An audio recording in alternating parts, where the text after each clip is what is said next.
Chris and Chris Talk Movies. Hello, and welcome back to the podcast. My name is Chris Ferry, and of course, this is my co host. My name is Chris Huddleston. And today we are both very excited to be talking to you about a recent film, brand new film, Don't Worry, Darling. Yeah, I thought we would just just to let everybody know up front, I don't know that you can talk about this movie without spoiling it. So we're going to go through kind of the main beats of the plot and talk about, the ending and everything. So if you have not seen this and do not want it to be spoiled, it's available on HBO Max if you have HBO Max, or you can rent it elsewhere. So, this movie is out there that, can be seen. But so it is, it stars Florence Pugh, Harry Styles, Olivia Wilde, Chris Pine, some other people. Is directed by Olivia Wilde. And anytime you want to interrupt as far as what I'm saying about the plot, just go ahead. So it's the 1950s. Harry Styles and Florence Pugh are a couple. They live in this beautiful kind of Palm Springs is where they shot this, but this sort of Palm Springs mid-century modern home, and they have a nice car, and he seemingly has a nice job, which we don't know about what the job is. We'll get into that in a bit. And so the women are all housewives, and they go to the pool and they drink all day and they go and shop, and then the men go, and we're told that what they're doing is very important, I guess. And everyone it's a planned community, planned by Chris Pine. Maybe we can talk in a bit about who exactly he's supposed to be. I was sort of unsure about that.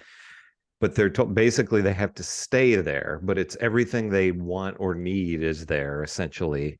And they're surrounded by desert. And if they go out in the desert, they can't do that because it's bad to go there and it's dangerous.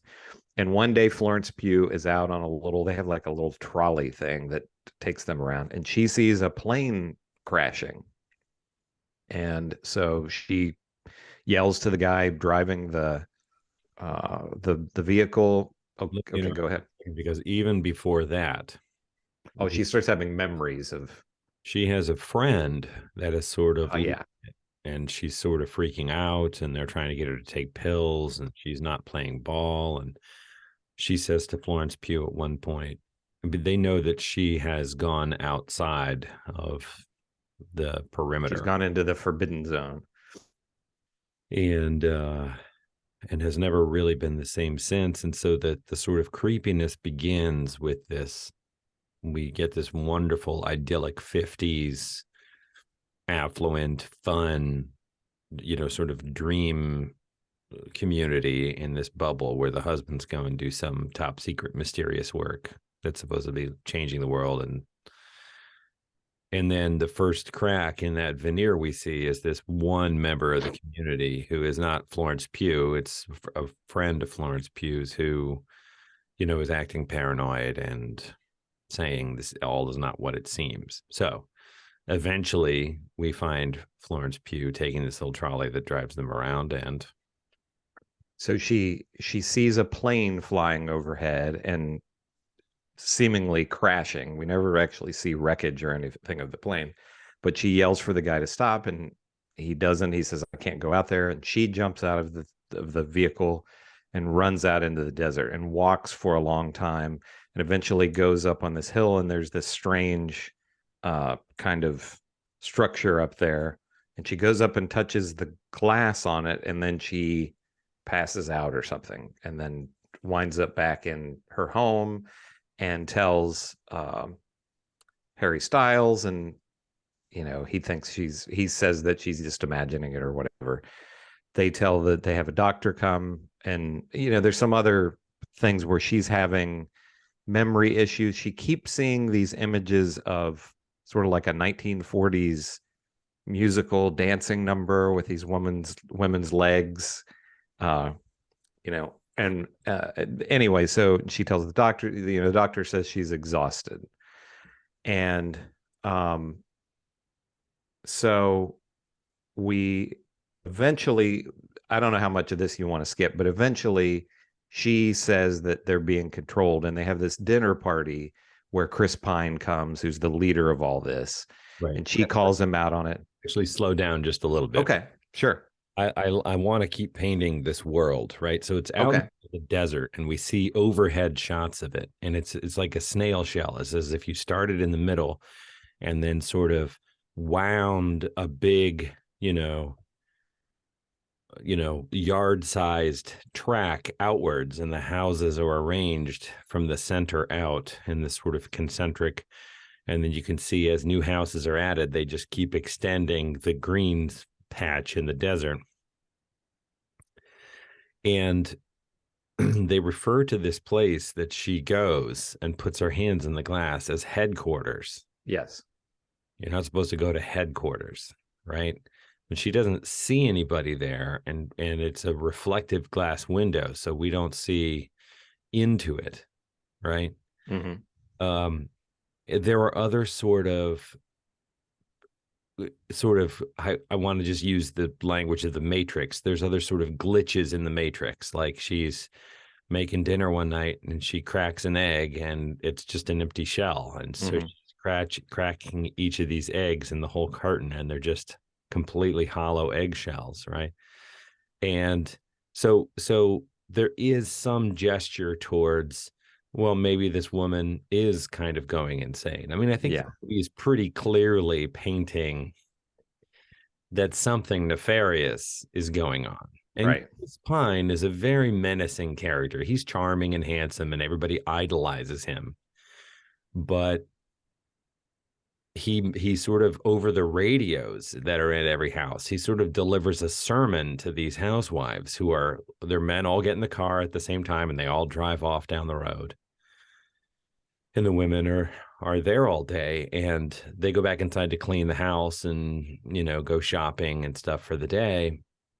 But when they go back in the house, they're treated to this sort of radio message. It's a sermon, really, Right. by Chris Pine's character, and it's very vague and it's very cult-like. It's like, what are some of the things he says? It's like, you remember, it's all for the greater good, and Mm-hmm.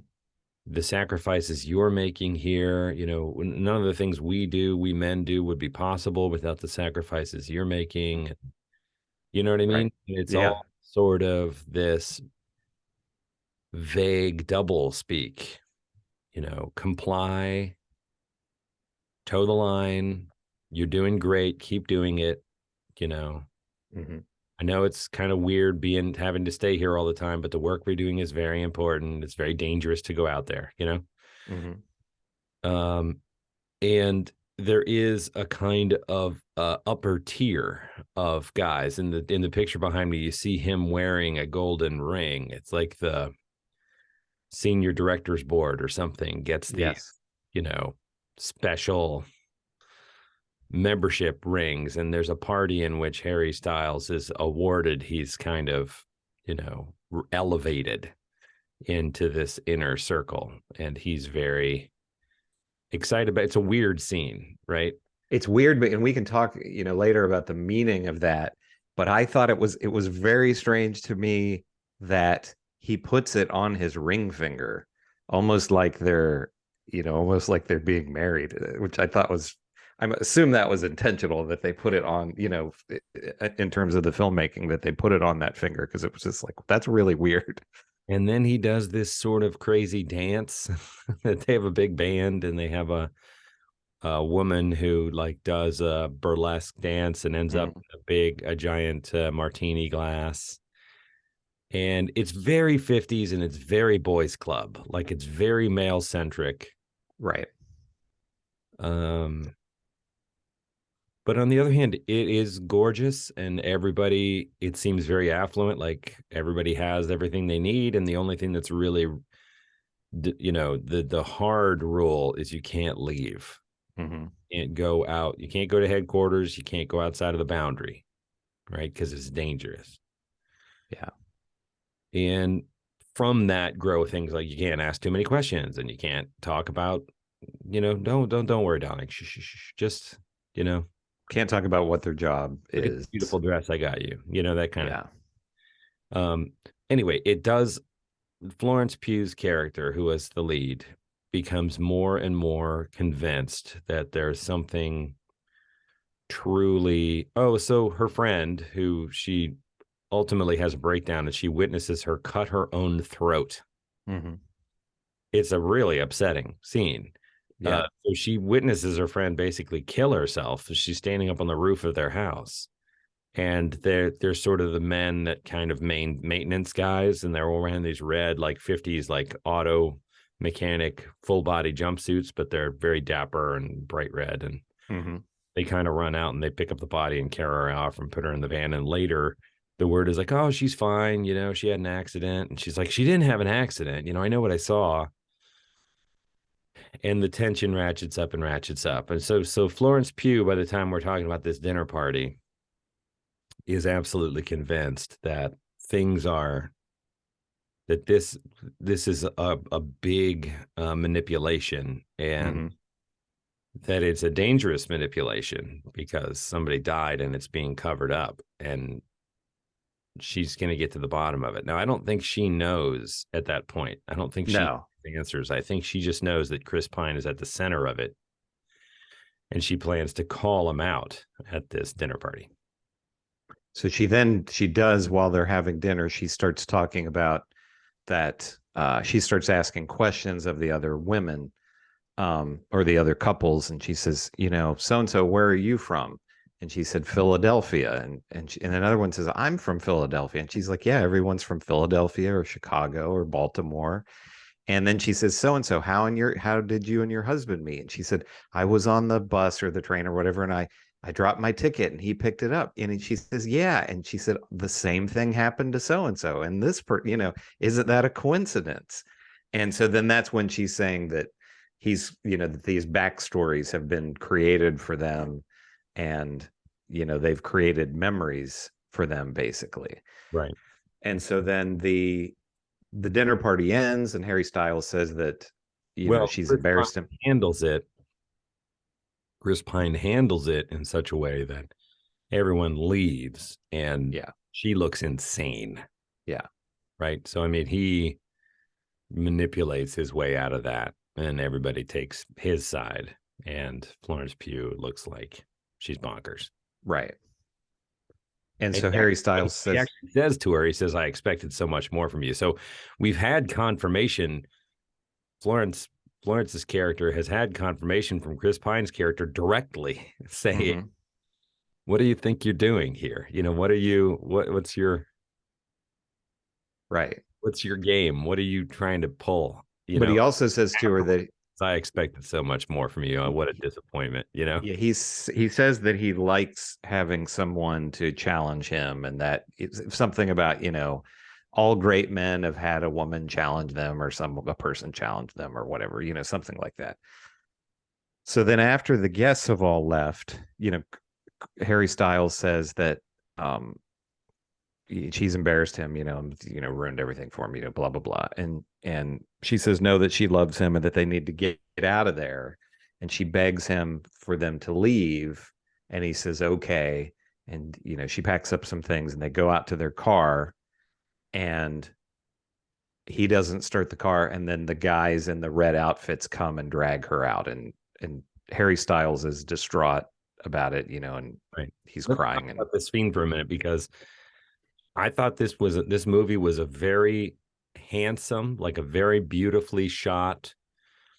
The only thing I've actually seen Florence Pugh in so far was Black Widow, where she played Scarlett Johansson's sister. I thought she stole that movie, frankly.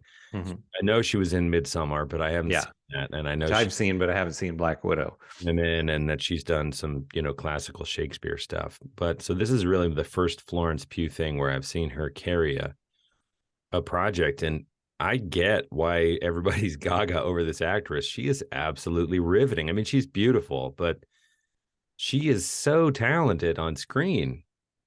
It was just amazing. And then I thought, so now we got Harry Styles, he's a pop singer. And, a lot of times people want to try and do more. They want to try different lanes. They're like, well, but I also act, but I also direct, but I rap, and I whatever.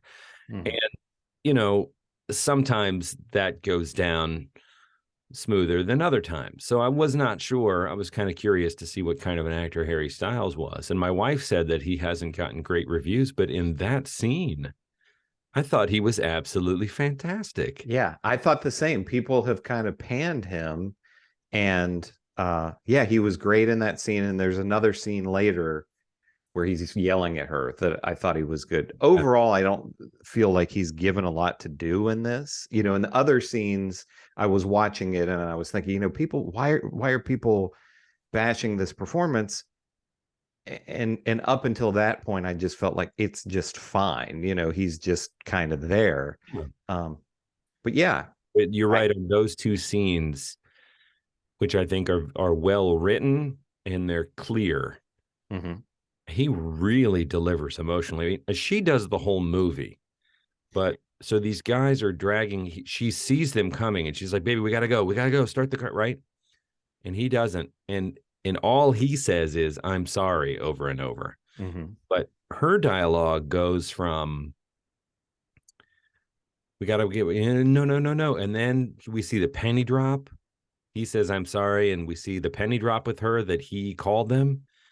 And her face just crumples and she says, "No, no, wait, not like this," you know. And then she goes through, "I'm sorry, I'll be better, you know. Oh, they're hurting me, you know. Ow, help," you know. And he's crying and clutching the steering wheel till his knuckles are white, and he's just saying, I'm sorry," and he's crying. And we hear her sort of screaming as they drag, and he just stays in the car and has a complete meltdown. I went back and watched that scene 3 times because I was like, damn, look at that. That scene is crazy. And the scene, I think you're right that the bookend of it is the other one where there's a confrontation that we'll get to that happens later on, where by the time we revisit the two of them talking about it, we know more about what's gone down. And so does she. Yeah. And whereas in this first one, I don't think she has a clear picture. She just knows for sure that Chris Pine is bad news. And she's trying to convince him, look, I'm not crazy. I love you. I want to be together with you. We just can't be here. Right. Like, I know you love it. I know you're excited by this, but we can't be here. We'll go do something else. You know, we'll make it work. So they drag her away. And we see them like wheeling her on a gurney, and they put like the big electrical things. They zap her brain, and that's upsetting too. No, I've been talking. That's always upsetting in movies anytime they do that, you know, because it's always. And I think people know the history of that, of shock therapy like that, how terrible it was, and I guess still is, because I think they still do it to people at times. But so then I don't know if it's in that.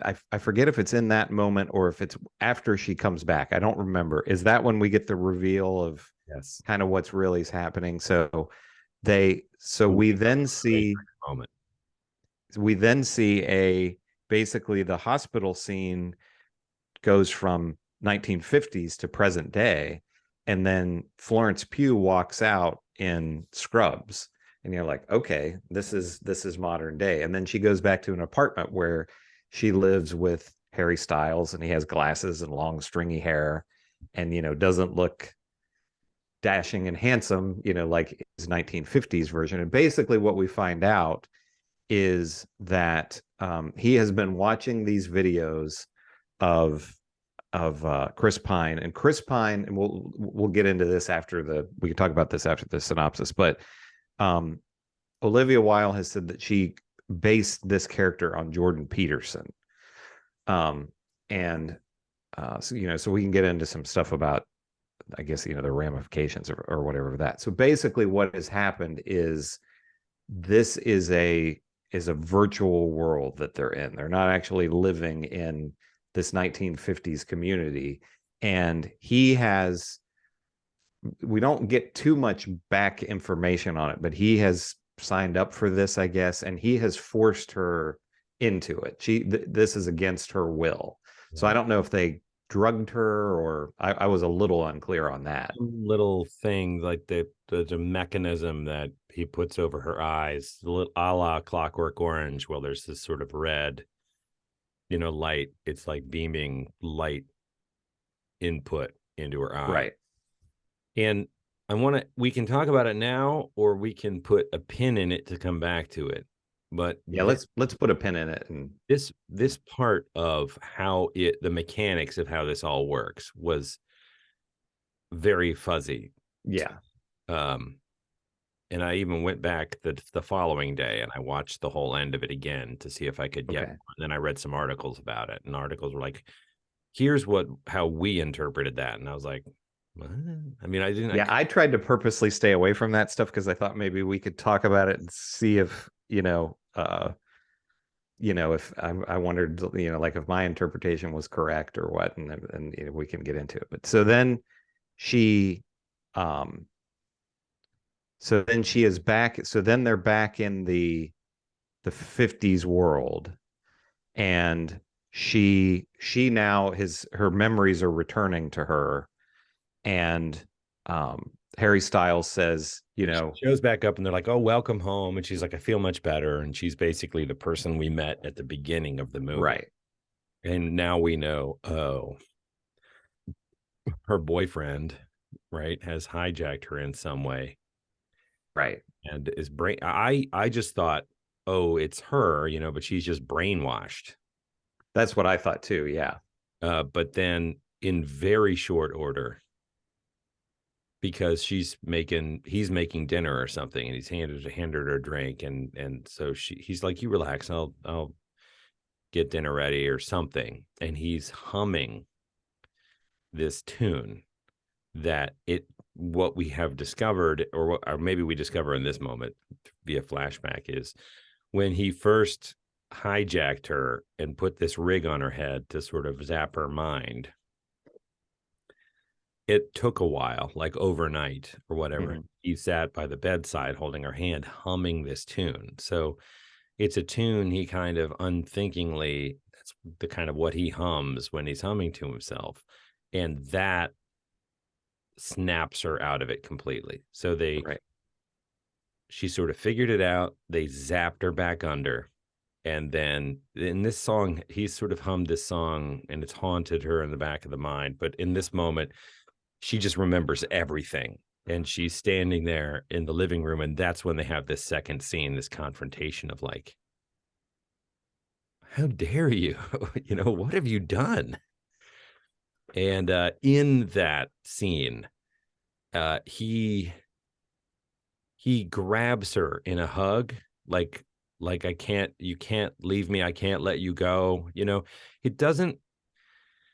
It's a little confusing because it's not like he's attacking her, but it is an expression. So he's got his arms, his face is sort of buried in her midriff, and his arms are wrapped around her body, hugging her. This is like to hold her to not let her go. But he's hugging her super tightly, and it tight enough that it looks like it's sort of hurting her.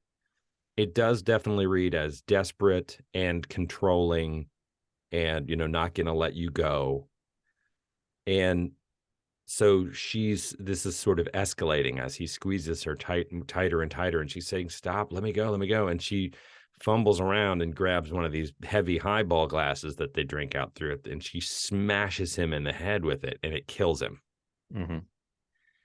So then her friend, played by... Let's back up for just 1 second, because right before this, when he grabs her and everything, he tells her why he's done this. He says, I don't know if he said your life was terrible or our life was terrible or whatever. Miserable. Yeah, he said all you did was work. Yeah, you hated your life. And she said it was my life, right? And there was a scene earlier when we see the flashback of their, the present day life. And she's worked 30 hours and she comes home and he tries to, I think he says, dance for me or something like that. But, he's trying to, have sex with her or whatever. And she says, I'm too tired. I just did all this work and everything. So, to him, it was you guess, we don't see a lot of this, but it was a terrible life because she just worked all the time. And he had lost seemingly they didn't. He was out of work and, had his hair was grown out and he had stubble and he was just sitting around on the internet and TV all day. And she would go and work, and they lived in this kind of small, dark apartment in some inner city. And, and so she walks in the door, and that's sort of what he's been waiting for all day. I mean, you get the sense that she is exhausted and pushing herself, and that's plausible. She's a surgeon. Yeah. Um, but also that their relationship is kind of on the rocks. I mean, it feels very strained. She says, "I'm tired, not tonight," but there's a shortness to it that, yeah, I think it certainly reads on his face that he reads as sort of disgust and impatience and like, this isn't working for anymore, kind of. And it's at that point when we see him like watching some of these internet videos of like basically Chris Pine sermonizing about how the world's supposed to be. Right. And we very much see a contrast with the colors and everything, and because everything in this, and there's even a scene where it's rainy, and everything's kind of gray and drab and depressing looking, and very much a contrast to this bright, perfect world of the 1950s. So then we're at the point where, as you said, she hits him with the glass and it kills him. And then the neighbor, who is Olivia Wilde, comes in and sort of sees him bleeding, and she's got blood all over her white dress. And Olivia Wilde says, "What happened? What have you done? You have to get out of here. You have to get out of here," and start saying, "They're going to kill you. They're going to kill you." When a guy dies, he dies in the real world. They can't put him back in. They're gonna kill your real body. Stuff like that I found super confusing, because apparently she's still lying in a bed somewhere, like in the Matrix, with this eye thing, but somehow the guys kind of come and go. Like when they leave in the morning, they're actually going out to the real world to. So I was unsure about that, because and that's another thing that he says, "You're here all day and you get to enjoy all of this, this great world." And he said, "I have to go and work to pay for all of this." And, it's like, I would much rather be here all day. So I assume that what that is when the men are all driving off into the desert, they're actually unplugging and they're going to their real lives, working presumably crummy jobs, where they're unfulfilled, I guess. I mean, I might be reading too much into that, but at least him, he doesn't enjoy, he wants to be in the Matrix, all the time. Right. And he thinks it's great that she's able to, she's never leaving it. She's just continually plugged in, was the way I took it. And apparently things get kind of crazy and they start coming after her. And so she does run, and there's a car chase, and she goes back to headquarters up at the top of the spiraling mountain. And the red outfit guys are chasing her. Yeah. As before, she kind of puts her hands on the glass, and then there's a sort of a wake up moment, or like that happened before. And that's kind of where it ends. Well, at the very end, we have Harry. She's standing there, and Harry Styles comes up and puts his arms around her. But then he disappears. Yeah. And then that's basically the end. And we're just left wondering. And to me, I mean, I suppose that's how the mechanics of this world work. I thought it was just more elegant if she was just brainwashed. I mean, that was a 1950s thing, from Manchurian Candidate to, that I just thought, well, why do we need a Matrix-y, right? I mean, I thought when I first saw those eye things, I thought that's how they zap you to kind of clean the slate, and then they kind of program you with this eye input. That's how they're implanting these memories in you. And whenever they wake up, like, why is this world not real? Why this guy could have just bought this stuff out in the desert, and like, why does this have to be a virtual reality? That's what I understand. My big questions were, one, they kind of allude to the fact that, so Olivia Wilde says to Florence Pugh that she did this willingly, but I got the idea that the rest of the women, it was all similar scenarios to Harry Styles, where it was like the men were the ones who decided to do it, and they forced the women to do it. And that was the first question that I had is, would it not be hard to find 100 people or whatever who would just willingly do this? Why, you know what I mean? Men and women. There would certainly be couples who would I mean, there are people right now who have their homes. I don't know if you've seen any of these people online, but I'm sure people do this for all eras, but they have their homes decorated mid-century modern, and they wear the clothes of that time, and and they're basically, I don't know if the women are housewives or if they work, but they're basically living that life.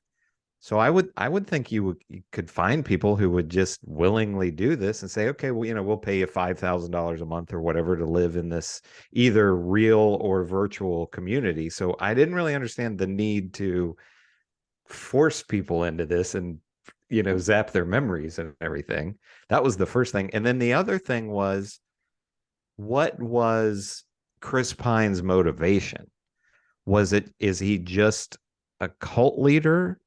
And or what, we know from what Harry Styles paid or said that it cost money to do this. So Chris Pine was making money from it, but in terms of the Jordan Peterson comparison that she said, she based this Chris Pine character on. Jordan Peterson, is he the Canadian? He's the Canadian, like, pseudo intellectual guy who, he goes on Joe Rogan's show and everything. And his shtick is kind of, he's very anti-trans, and it's, men are, I guess he's like a men's rights activist, where it's like, we're losing our masculinity and men aren't men anymore, and all this kind of stuff. And they, I didn't feel like they touched on that a whole lot in the movie, other than, like you said, it's just kind of a boys' club. But there's not anything really of him saying, we gotta be men. You know what I mean? So I didn't really get his motivation. I like Chris Pine, and I think he does a fine job. Like, he's comfortable on screen. But the thought crossed my mind that he might be a little miscast in this. There were a few times where I felt like I was watching Captain Kirk a little bit. You know what I mean? Yeah, like when he does Confidence, there is almost that. It's the same way that he does it with Kirk. He just projects. But he's really good looking, and I actually sort of feel like that's a misfit somehow for this head guy. I wanted there to be a little more, a quality of menace that was a little different. I don't know. It's not a huge I think the rest of the cast is really good. They've got some great comic actors in this that are members of the other, community, male and female. And the other thing that we don't have to talk about if you don't want to is there's a big sort of tabloid kerfluffle about. Oh, sure. Yeah. I wanted to get into that because this movie was, so when the trailers came out for this, I was pretty excited. I mean, this kind of quickly went to the top of my list of things that I wanted to see. I thought, this looks really intriguing. And then it started coming out that it was kind of a train wreck, and there was all these weird things behind, or friction behind the scenes. So the first being Harry Styles was not the original choice for this role. It was Shia LaBeouf. And there became kind of a war of words between him and Olivia Wilde, because I think they made it kind of sound like Florence, I guess maybe they started to shoot scenes or something, and supposedly Florence Pugh didn't feel comfortable with him, that, like, he was dangerous or whatever. And then he had text messages and things like kind of prove it, or emails or whatever, showing maybe that wasn't true. But at any rate, so that was the first thing. And then apparently Florence Pugh and Olivia Wilde didn't get along, and she didn't do much. Not Olivia Wilde, but Florence Pugh didn't do much publicity for this. And then also there was this weird thing where it was at Cannes or Con, I'm never sure how to pronounce it, and where they were in a It was the theater or something, and it appeared that Harry Styles spit on or spat on Chris Pine, but it was never clear if he really did or if it was a joke or what happened there. No, but it's like there was a lot of tension in the cast, and Yeah. Olivia Wilde at the time was married to Jason Sudeikis. Mm-hmm. The rumor mills. All of this is rumor, of course. I don't have any inside knowledge. No, this is going from what was, being said around. I mean, it is pretty clear that it seems like she had an affair with Harry Styles, Olivia Wilde, and that was going on set. And I think that some of the rumors say that the friction between Florence Pugh and Olivia Wilde had to do with Florence Pugh not approving of that behavior. Who knows? And then the film came out, and it was being panned, and people were saying it was terrible, and I didn't think it was terrible. No, I didn't either. And I like ambiguous films and and all of that, but it just felt like it needed another pass on the script, I think, because there were, like I say, I didn't understand the motivation for Chris Pine exactly. And then when you get to the end, and this part, it seemed kind of laughable to me.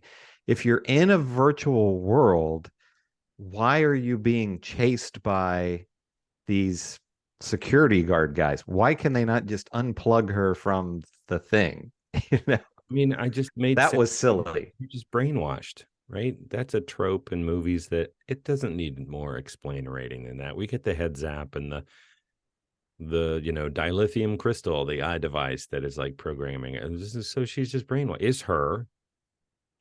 And all this, like, they put you back in your real body and the real world versus this world. I'm like, why can't this be a little remote piece of the real world where they're just brainwashing the women and keeping them prisoner, basically? Yeah. It's scary enough, right? You don't need to add a matrix layer to it. And all of the secrecy with their jobs throughout, and this was before we got to the point where we found out that it was the Matrix. But I just kept thinking, okay, what is this crazy? What is going to be so horrible that they're doing that they can't be told about it? Why can you not just say they're defense contractors and they're protecting us from the communists or what?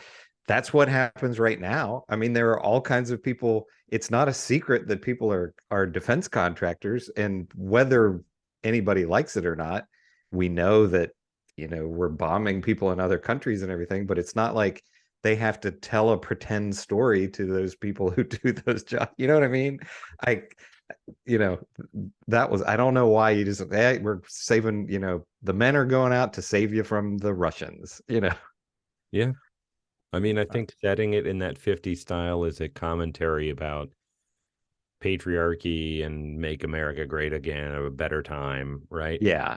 But it also comes preloaded with all of those great excuses don't worry, darling, don't think about it. We're fighting communism. We're keeping American ideals alive. I can't tell you for your own protection, I think definitely, Olivia Wilde, and she didn't write the screenplay, somebody else did. So I don't know if this was a story idea that she came up with, but just from the little bit that I've read, about the stuff about Jordan Peterson, she seems to be upset about him, as a person, being out there who has some influence. And it definitely, the idea, I think, was supposed to be, Harry Styles was radicalized by this guy, watching his videos. So I think it was a statement on, a little bit of a statement on that how dangerous this can be, that particularly young men are being radicalized by these people online. And then I guess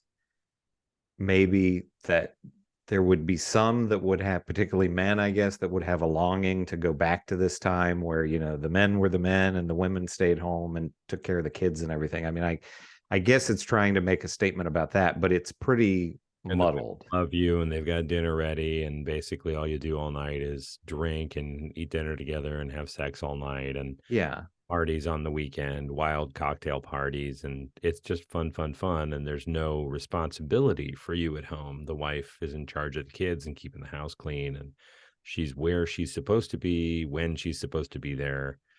There's a number of scenes where he comes home and she literally greets him at the door holding a drink to hand him a drink. Like, he opens the door and there she is holding a cocktail that she hands him as he walks in. And Right. so it's very, Ward and June Cleaver 50s. Honey, I'm home. I guess one of the questions that I had about that is, do you think that, and so we didn't really grow up with that. I mean, I definitely, from standpoint of our lives now, it's not like that. But even my parents' life was not like that. My parents were both teachers, so they both were, outside of the home and everything. But I would say most people of our generation, it wasn't the 1950s. The mom is just home all day taking care of the kids, but my mom had a job too, but yeah, she also made dinner and made me lunch for school every day. So she sort of sure. double duty, but she also had a full-time job. But we're children of the 70s. Yeah. But the thing I kind of wondered about the film was they certainly don't, and we only get a 30-second glimpse of this or whatever, but they don't present her job as being enjoyable, but she says, I love my job. And I wonder, it comes down to personal choice. If that's the life that they want to have, if they want to be a surgeon or whatever and work 30-hour shifts and they're happy with that, that's great. But if a woman wants to be, if a woman doesn't want to work, if she wants to be a housewife, is that a bad thing? You know what I mean? I'm not sure what the film is actually saying. Now obviously the fact of taking somebody's free will away is terrible. Saying that, I think the film is encapsulated in that exchange where he says, you hated your life, and she says, it was my life. Like, right. What you did was you took choice away from me, and you put me in this dollhouse of your design against my knowledge and against my will. You hijacked my life, because you decided I'd be happier not knowing that you were controlling the setting. And it didn't read to me like a diatribe against stay-at-home partners. I mean, it's like, okay, so cooking and cleaning, that's what she does. But it didn't particularly make that seem overly onerous, or, it made it seem like, well, there was a sort of a sense of an eye roll at, like, well, this is what's expected of the women. Yeah. But it doesn't paint the work as beneath, you know what I mean? It doesn't paint the work as bad. Like, cleaning the house is not portrayed as, terrible work. It's necessary work, right? You know what I mean? Or raising the kids. It doesn't talk down at the task. It right. takes aim at the expectation, and in particular the fact that the women do not have a choice. Yeah. In living this life. Right. And they're brainwashed to be mindlessly happy with it. Yeah, because they just sit around the pool and drink, and they shop. They go and shop, and yeah. So I know there were other what other questions were there? Other things that you weren't clear about? I mean, I think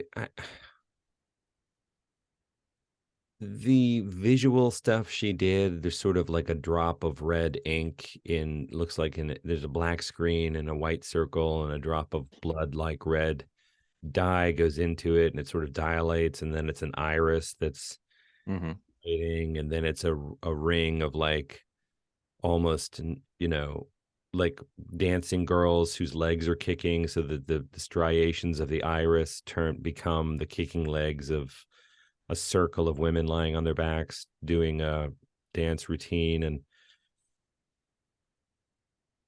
I thought that was visually interesting. Yeah. It I wondered a little bit. I'm like, oh, is this supposed to be, is that what they're sort of, they tie it together with it being beamed into her eyes, like it's a hypnotic, that's part of the, like, and you hear Chris Pine's voice. Yeah. I wondered how necessary tying those images, little things. Mostly I wanted to talk about the casting of Chris Pine.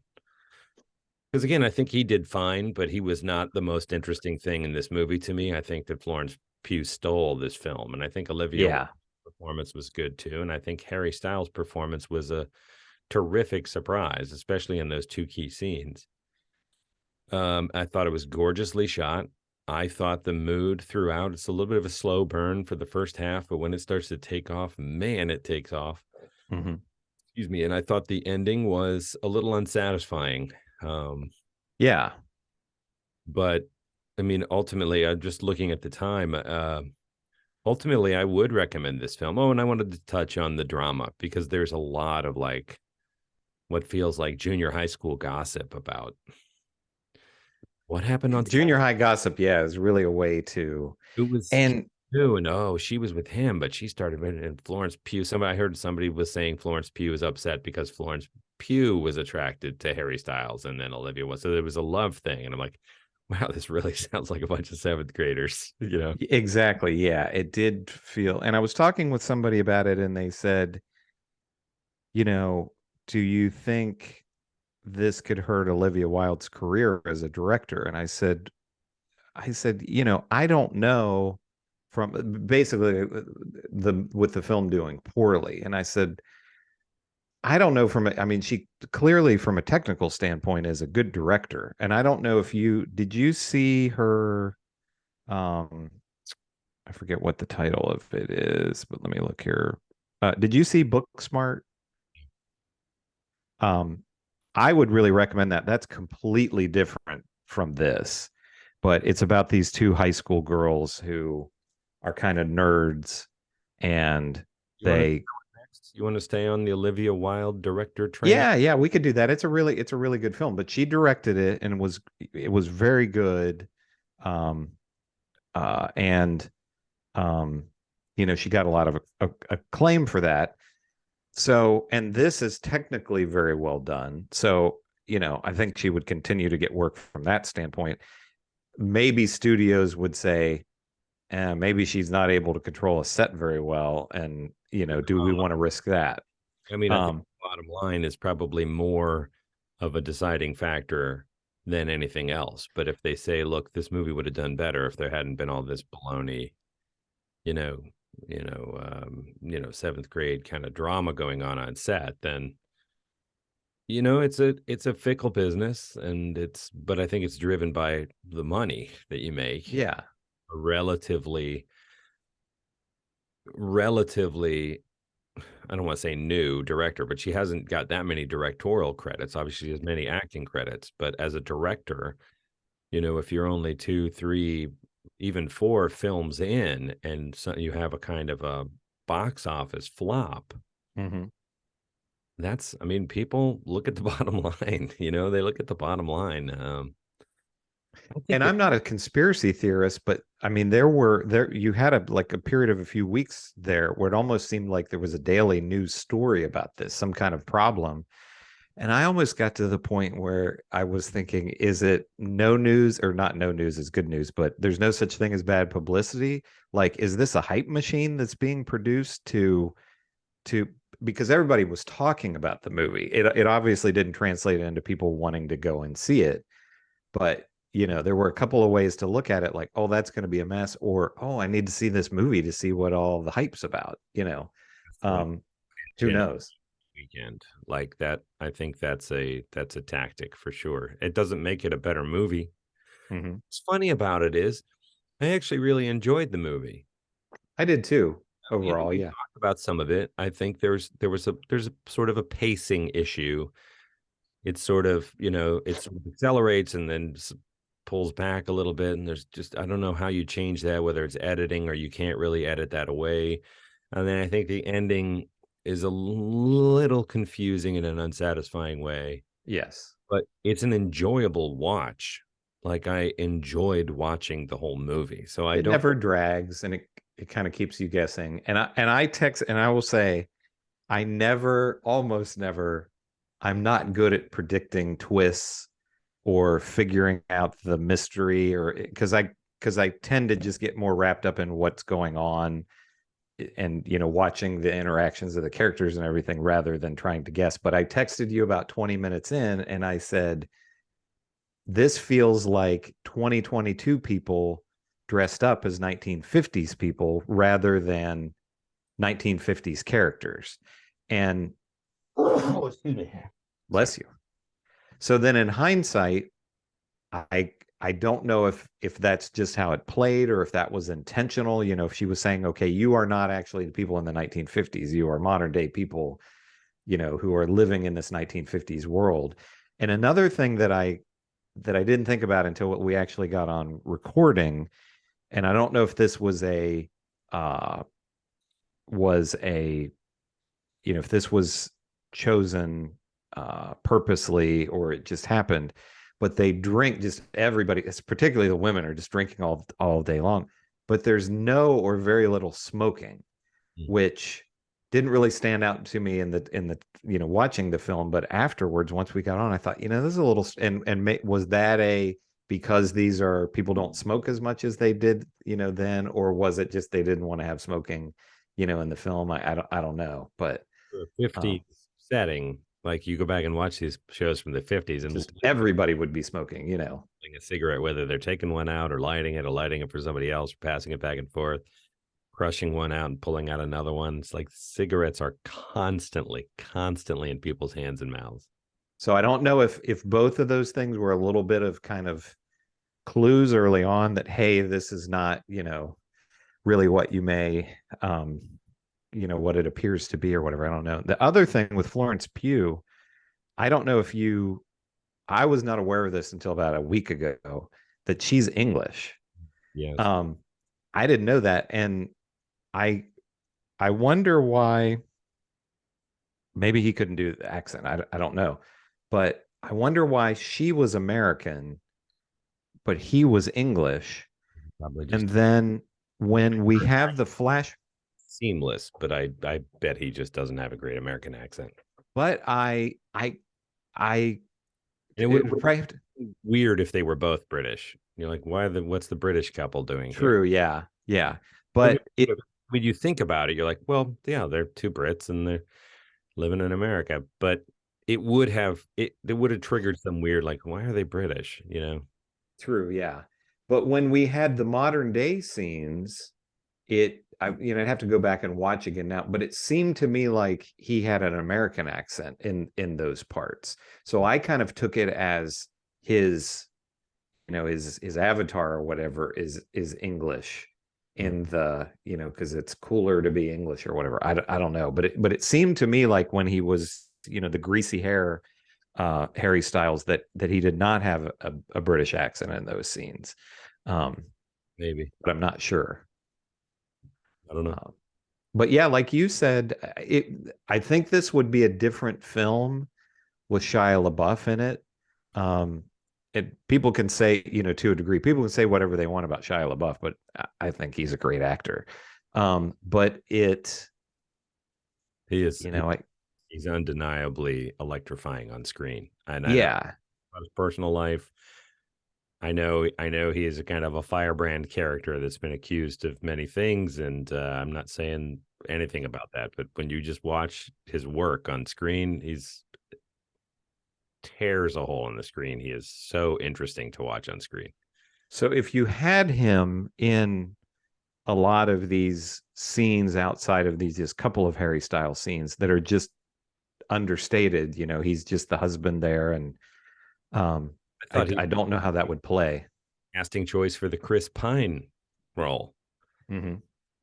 You know, if you gave that to Shia LaBeouf, he's the cult leader instead of That Chris. would be interesting. I That mean, would be interesting.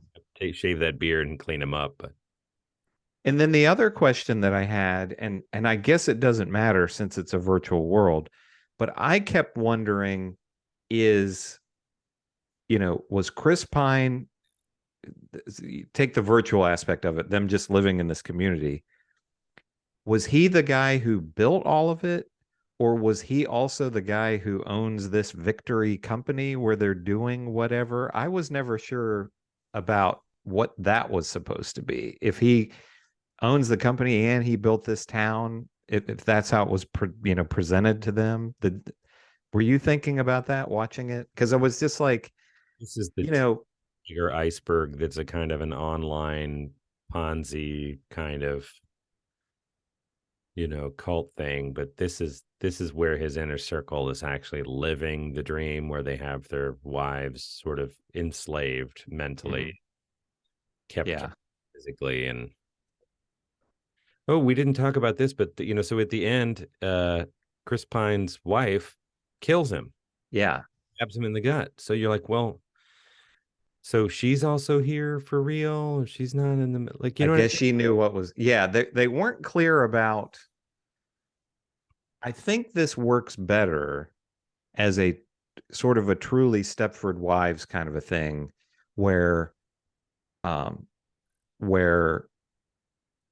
everybody is in on it, and Florence Pugh, for whatever reason, she's the only one that, because the brainwashing hasn't worked or whatever on her, and she's the only one that has suspicions, where they were never very clear about who knew what was happening and who didn't.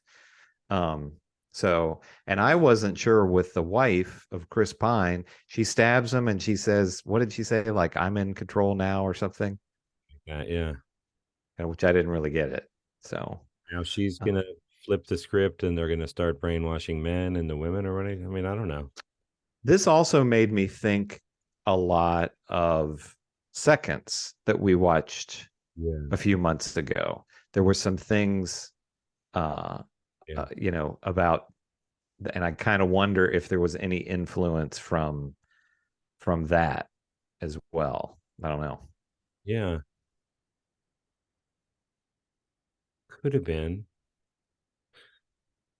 I don't know. But I would say, check this one out. If you're all wrapped up in the drama of it, I think that's actually going to get in the way of you just enjoying this little ride. It's not perfect, but it looks great. And there are some terrific scenes. And Florence Pugh is dynamite. I mean, this is an actor that can carry a movie and make it look easy peasy. It's really, really, now I'm like a fan. Now I want to see everything Florence Pugh does. And I almost want to watch Midsummer, although I know it's really upsetting. We could. No, I don't really want to watch it because I basically know what happens in it. And it sounds horrible. Yeah. Horrible, we could do it. A horror movie's supposed to be, We could do it. It's less of a horror story than what Hereditary is by the same director. We could do that one sometime too. I would watch it again. I mean, I think she is established enough. I'm talking about Florence Pugh that, that this, I'm sure, hasn't hurt her career or anything. And this certainly isn't the bomb that a lot of people had made this out to be. I mean, this is not, I can definitely see people watching this and getting to the end and just being like, what the hell? I don't, know what that ending was supposed to be. And, and that's always going to happen with ambiguous films, but this is certainly not, I didn't feel like a train wreck in any way. I agree. But we need to wrap it up. Okay. We're getting a little long in the tooth. Chris and Chris Talk Movies at gmail.com. That's our handle. Thank you for listening. If you're watching on YouTube, thanks for watching. Like and subscribe. Leave us a comment, suggestion, point out something we missed. Let us know what you think. And we're not sure, I guess, what we're going to do next time, but it might be another Olivia Wilde movie, Booksmart. or it might be another Florence Pugh movie, Midsummer, or it might be a third movie that we haven't decided yet. As yet unknown. But yeah, I mean, is there any final button you want to put on this?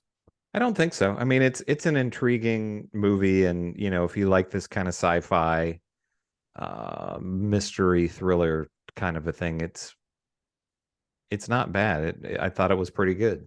Yeah, I agree. And the critiques I have at it are mostly little things that I wish had been better / more satisfying somehow. I thought this was a really easy watch and lots of stuff to recommend it. So I don't know what people calling it a bomb. I don't understand. It's not often that I say I want a movie to be longer, but this could have had a couple of extra scenes to flesh things out a bit more and still have some ambiguity to it, I think.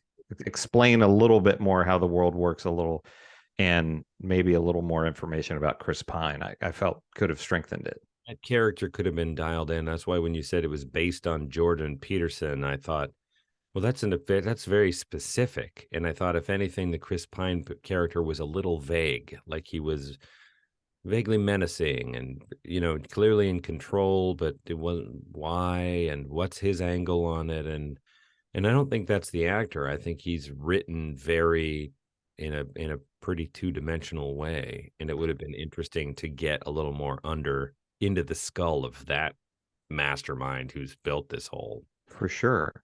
And if I had not read those comments from her, I wouldn't have said, like, oh yeah, this is supposed to be a Jordan Peterson kind of a guy. No, I mean, he just seemed like any kind of a cult leader sort of figure. So I agree. Yeah. All righty. So I guess if there's nothing else to add, Chris and I will talk to you all next week.